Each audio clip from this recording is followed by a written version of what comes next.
Ready થઈ ગયો છે હલવો। તો જો હલવો બની રહ્યો છે આપણો।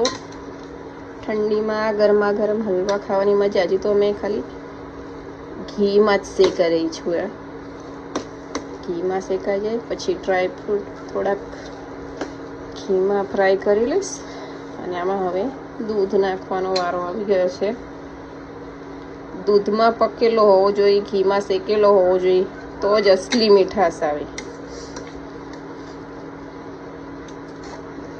જો સ્મેલ તો બહુ જ મસ્ત આવી રહી છે। હજી તો બને છે તો પણ। તો જો મેં દૂધ એડ કરી લીધું છે।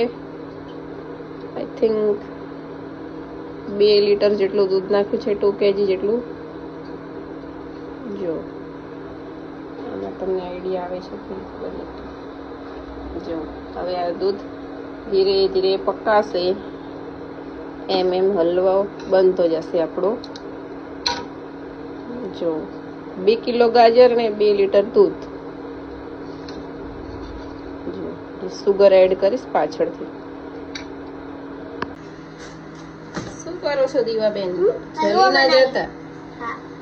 જલી ના જતા તમે? હલવો બનાવીએ છીએ। હા હવે સુગર નાખી દો થોડું। હા સુગર કેટલી જોશે કે? તો મને શું ખબર।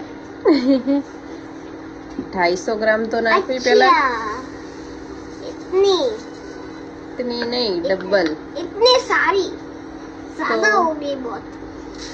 1 मिनट। हाँ मीठा पसंद है? हाँ मुझे भी। फिर देखेंगे आगे। जो बच्चे वो लंच में, ठीक है? ये तो फ्रिज में रख के गरम करके खाएंगे फिर। देखो मम्मी ने अप्रैल नहीं पहना हलवा। ये આપણે હિન્દીમાં કેમ વાત કરીએ છીએ? કેમ?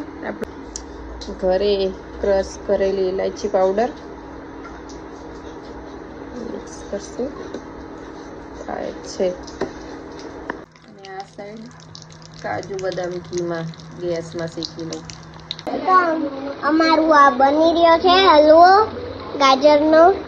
આમાં ડ્રાય ફ્રૂટ્સ બધું નાખી દીધું, દ્રાક્ષ, ડ્રાય ફ્રૂટ્સ। તો જો કાજુ બદામ બધું એડ થઈ ગયું છે। હવે બની જવા જ આવ્યો છે આપણો હલવો। જો રેડી થઈ ગયો છે હલવો।